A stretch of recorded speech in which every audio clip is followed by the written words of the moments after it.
اعوذ باللہ من الشیطان الرجیم بسم اللہ الرحمن الرحیم السلام علیکم ورحمۃ اللہ وبرکاتہ۔ دوستو، کیا آپ جانتے ہیں کہ یہودیوں کی وہ کون سی غلطیاں تھیں کہ قرآن مجید میں اس قوم پر لعنت بھیجی گئی ہے؟ اس قوم کی تاریخ کیا ہے؟ یہودیوں کے مکر و فریب کیا ہیں؟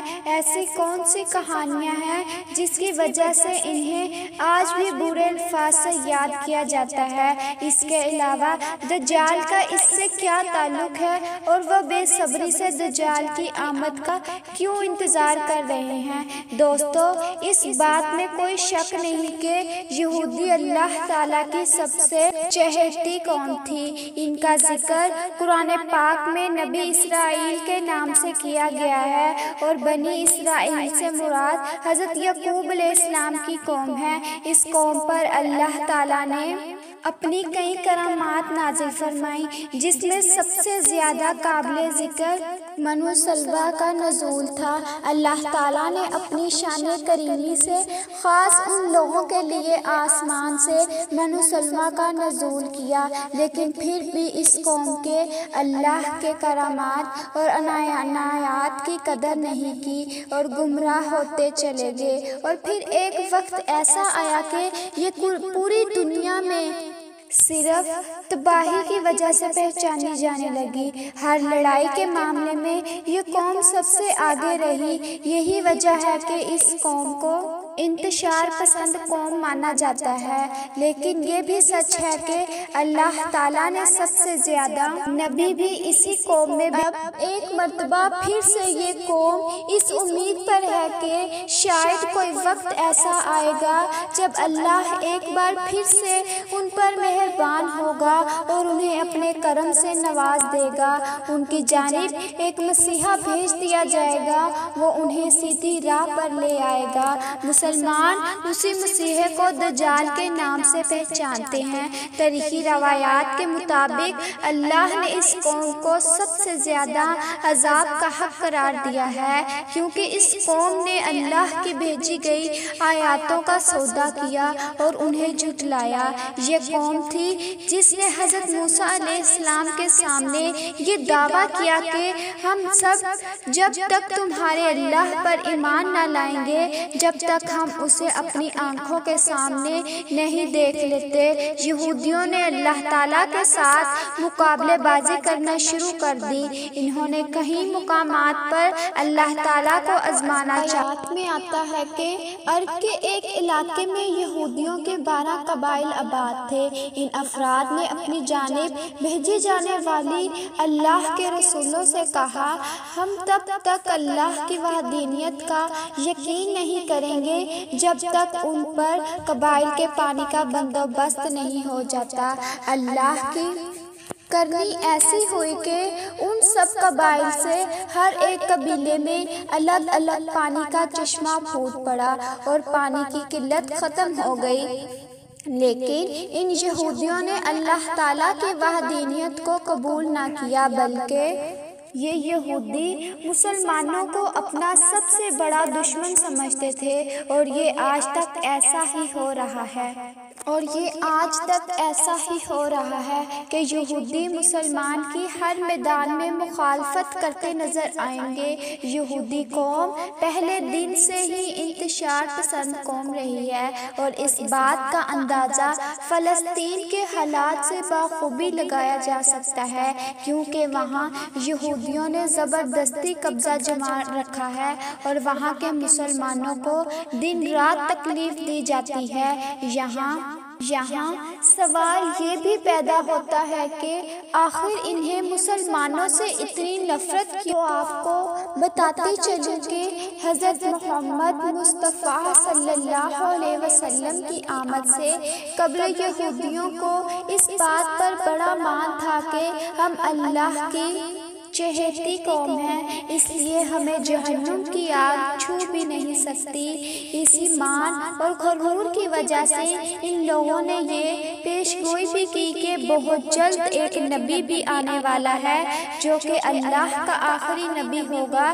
لیکن جب حضرت محمد صلی اللہ علیہ وسلم اس دنیا میں تشریف لائے تب ان لوگوں کی وہ محبت، اس آخری نبی کا انتظار سب کچھ خاک میں مل گیا، کیونکہ حضرت محمد صلی اللہ علیہ وآلہ وسلم ان کے قبیلے سے نہیں تھے، وہ بنو قریش کے قبیلے سے تھے، اور یہی وقت تھا جب یہودیوں نے مسلمانوں کے خلاف اپنی چالیں چلنا شروع کر دی، اور اس کے بعد ان کی مسلمانوں سے نفرت کا نہ تھمنے والا سلسلہ بھی شروع ہو گیا، اور اب فلسطین کے ساتھ یہودیوں کے خلافات میں کئی دوسری بڑی طاقتیں بھی کھڑی ہو گئی ہیں، اور یہ لوگ کوئی ایسا لمحہ ہاتھ سے نہیں جانے دیتے جب انہیں اذیت نہ پہنچائی جائے۔ اس کے علاوہ وہ یہودیوں حضرت محمد صلی اللہ علیہ وآلہ وسلم کا مذاق اڑاتے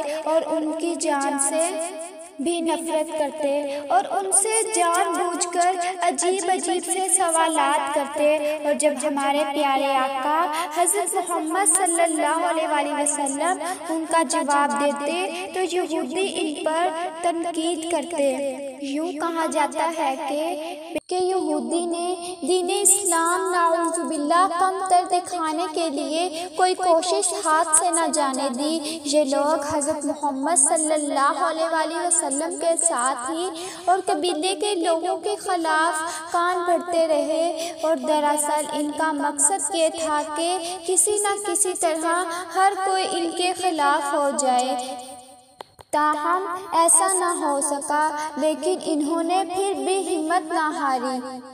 فتح مکہ کے بعد حضور اکرم صلی اللہ علیہ وآلہ وسلم نے یہودیوں کی تمام تر سازشوں کو ناکام کر کے ان کو اپنی پناہ میں لے لیا، لیکن ان آسان فراموشوں نے اسی وقت بھی حضرت محمد صلی اللہ علیہ وآلہ وسلم کے خلاف سازشیں چلی۔ پھر جب اللہ تعالیٰ نے حضرت جبرائیل کے ذریعے حضرت محمد صلی اللہ علیہ وآلہ وسلم کو ان یہودیوں کا اصل چہرہ دکھایا اور قرآن پاک کی آیت میں ان کے اسلام کے دشمن کا ذکر کیا، اور تب یہ یہودی حضرت جبرائیل علیہ السلام کو برا بھلا کہنے لگے۔ اللہ تعالیٰ نے ان لوگوں کو صرف قرآن مجید کے علاوہ نہیں بلکہ آسمانی کتابوں اور صحفوں میں بھی ان پر لعنت اور عذاب کی تنقید کی ہے، اور اس غلط کاریوں کی وجہ سے ناپسند کیا گیا ہے۔ جیسا کہ الہامی کتاب زبور میں اللہ تعالیٰ نے اس قوم کی سرکشی اور بد اخلاقی کو دیکھتے ہوئے ایسے بڑے عذاب کی طرف دھمکی دی ہے۔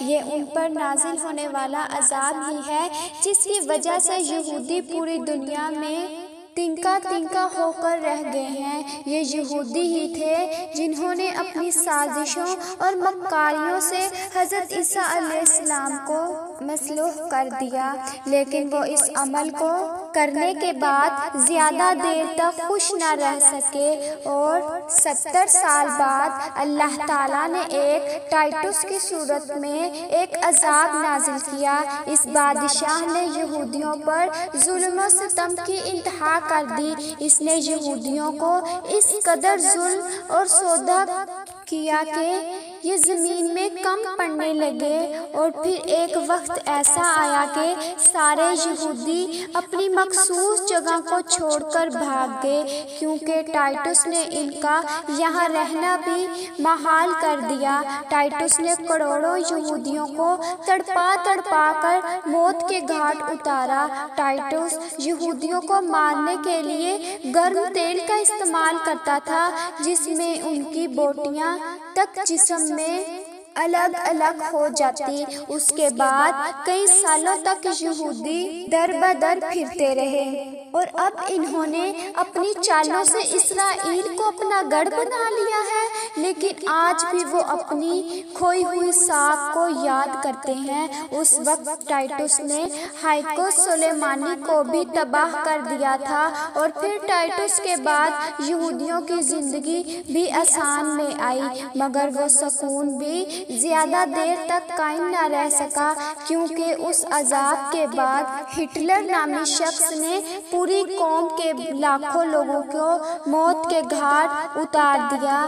اسے یہودیوں سے شدید نفرت تھی، اور وہ اس نفرت کا مظاہرہ انہیں مار کر ہی کرتا تھا۔ اس دور میں ہٹلر کی طرف سے ہونے والی ان حملوں کی وجہ سے اس وقت ہولوکاسٹ کے نام سے جانا جاتا ہے۔ اس وقت یہودی دنیا کی سب سے امیر اور طاقتور قوم بن چکے ہیں، اور وہ ہکسل اور سلیمانی کی باقیات پر اپنا سر ٹکا کر آج بھی اپنے مسیح یعنی دجال کو یاد کرتے ہیں، اور انہیں امید ہے کہ دجال ان کا مسیح آئے گا اور ان کی رہنمائی کرے گا۔ اور اب وہ ہکسل سلیمانی کے مسلمانوں کو خون کی سازشوں سے رنگ رہے ہیں۔ دعا ہے کہ اللہ پاک فلسطین کے مسلمانوں کی مدد فرمائے، آمین۔